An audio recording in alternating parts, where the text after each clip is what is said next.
Seja muito bem-vindo ao canal Ebrandani. No vídeo de hoje nós vamos falar sobre a cultura do arroz, a sua importância socioeconômica, seu centro de origem, o cenário atual do mercado brasileiro e mundial, o padrão de consumo e seus aspectos nutricionais. Mas antes de começar, já deixa o seu like, se inscreve no canal e ativa o sininho. São apenas 3 cliques que fazem uma imensa diferença para a sustentabilidade do canal.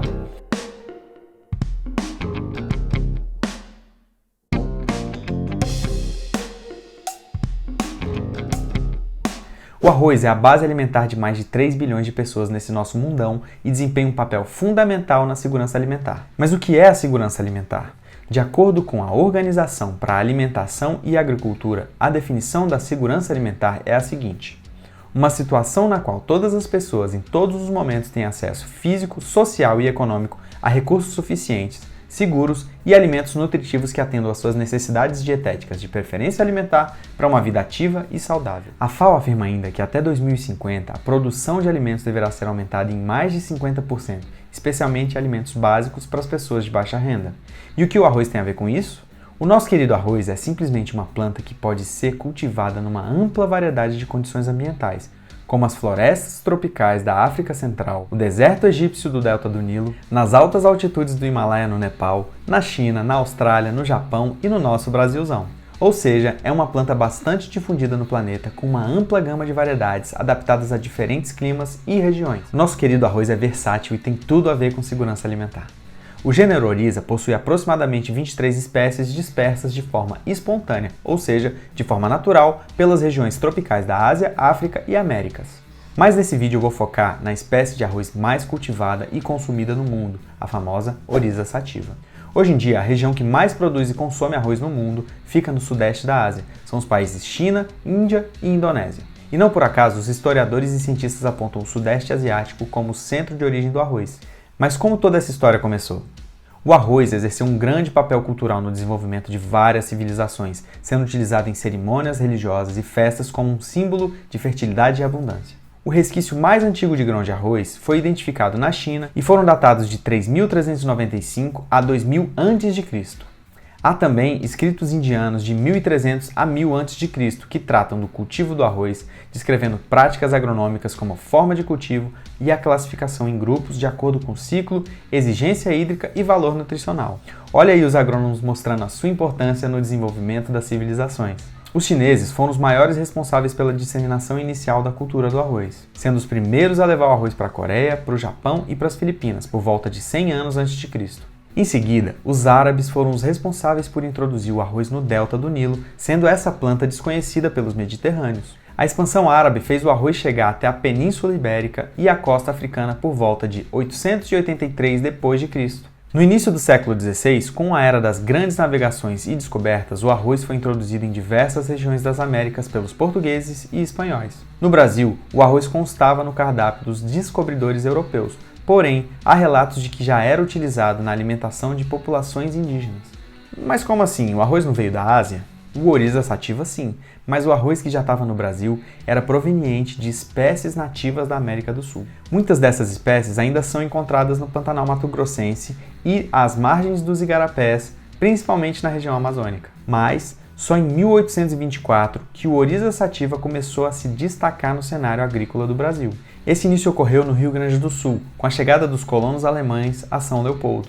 E foi no Rio Grande do Sul que foi estabelecida a primeira lavoura de sequeiro. As primeiras lavouras irrigadas surgiram somente no início do século XX, por meio do uso de rodas de caçamba ou de bombas d'água.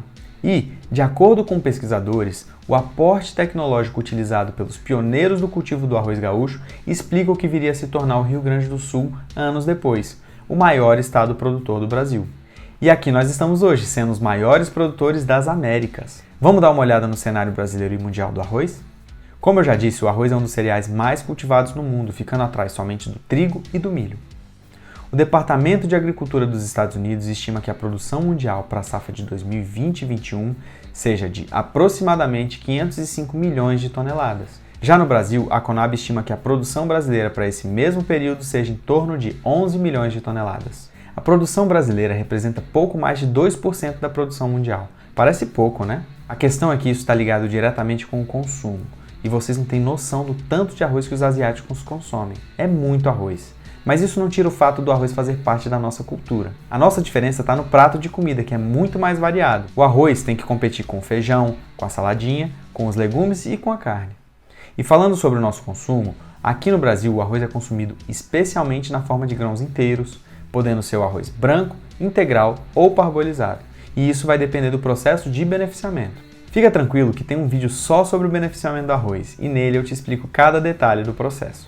E agora eu aproveito para te perguntar, você está curtindo esse conteúdo? Então dá aquele like, se inscreve no canal para ficar por dentro de tudo que envolve a classificação, padronização e avaliação da qualidade dos produtos vegetais. Enfim, a preferência do brasileiro é por um arroz com qualidade de cocção, que proporcione bom rendimento de panela e cozimento rápido, em que os grãos fiquem secos e soltos, além de permanecerem macios após o resfriamento. Cerca de 95% dos brasileiros consomem arroz, sendo que mais da metade dessa galera consome arroz no mínimo uma vez por dia.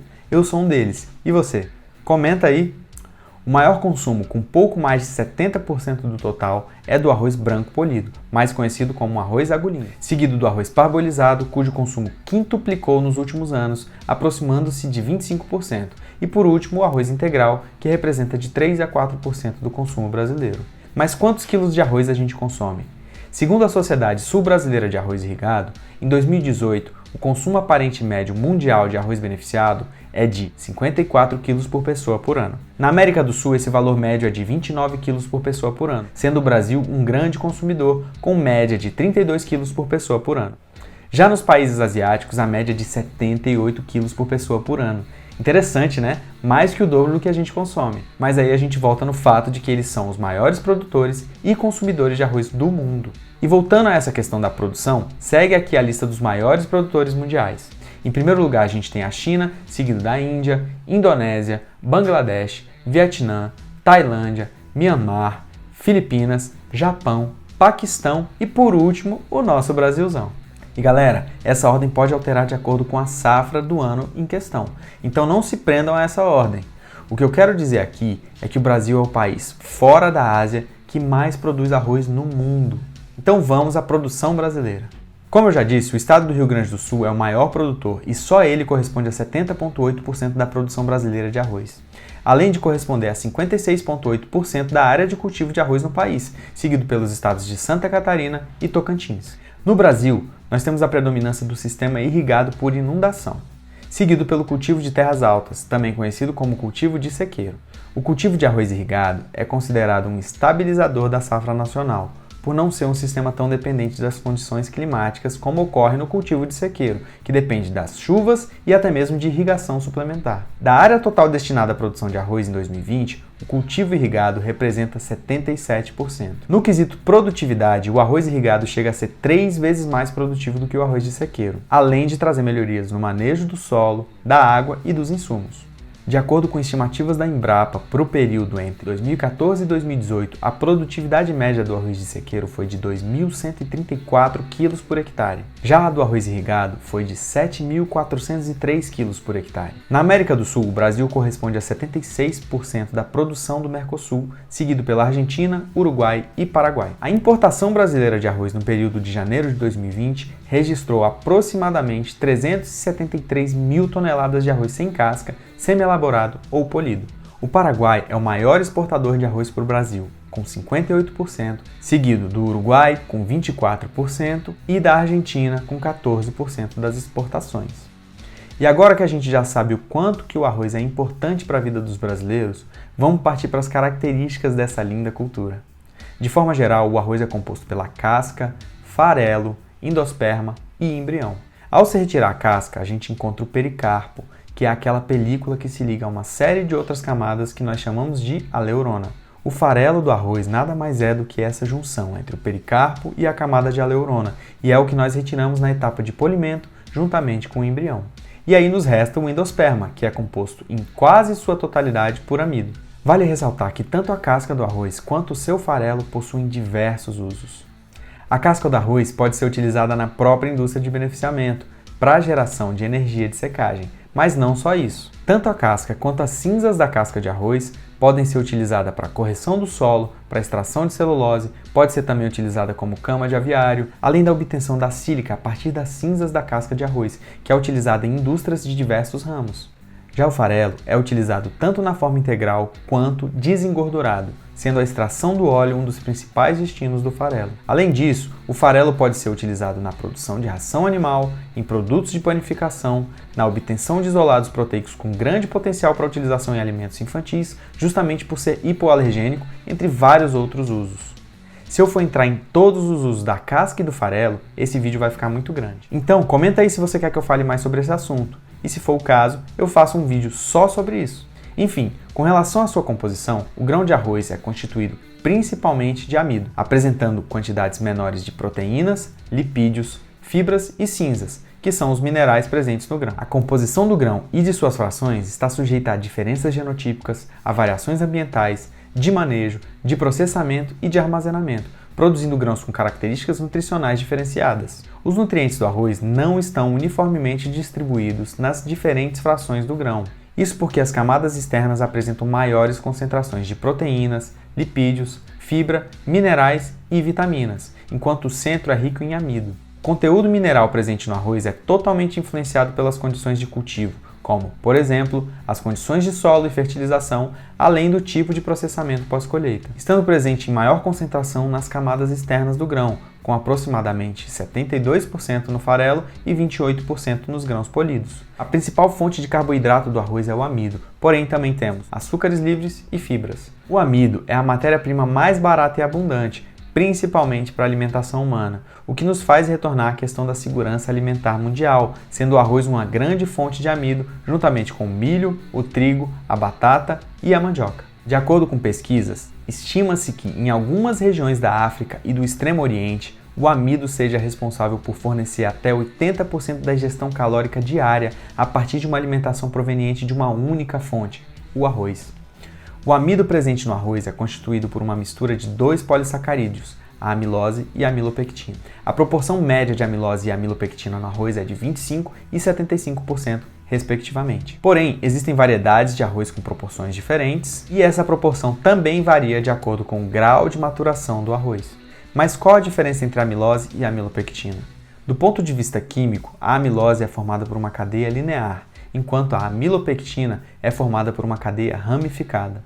E por que é importante entender isso? Porque um alto teor de amilose normalmente resulta em grãos translúcidos, secos e soltos que podem endurecer após o resfriamento. O arroz que a gente costuma consumir no Brasil tem um teor intermediário de amilose. Já um baixo teor de amilose resulta em grãos com aspecto turvo, macios, aquosos e pegajosos no cozimento. Um bom exemplo é o arroz arbóreo, que é muito utilizado na culinária italiana para a confecção de risotos.